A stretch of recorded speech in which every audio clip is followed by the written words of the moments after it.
mire, vamos a conocer este nuevo sistema desarrollado por la Universidad Nacional Autónoma de México, quien pues logra ver cómo descomponer plásticos en un máximo periodo de 15 días. Uno de los datos abrumadores sobre los contaminantes que producimos es que el plástico se degrada hasta después de 500 años. Todo ese tiempo permanece en el ambiente causando problemas ecológicos. ¿Se imagina que este proceso se pueda acelerar y ocurra solo en 15 días?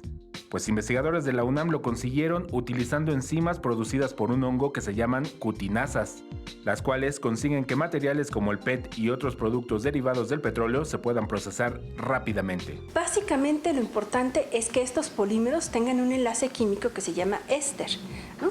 Que son poliésteres. Y entonces la cutinasa actúa como si fuera una tijera, rompe el enlace éster y de esta manera lo va degradando. El proceso es sencillo.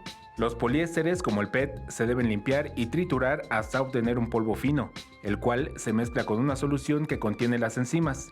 Estas últimas procesarán las partículas plásticas hasta dejar un residuo que se pueda reciclar. Podemos ver conforme pasan las semanas cómo este plástico se va degradando, empezando desde el tiempo 0 hasta las 4 semanas.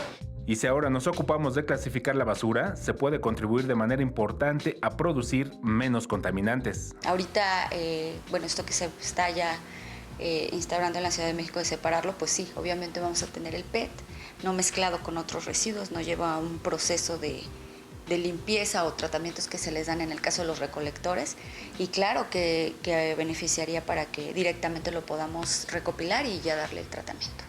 En México se generan alrededor de 722,000 toneladas anuales de PET, por lo que tenemos problemas severos para el manejo.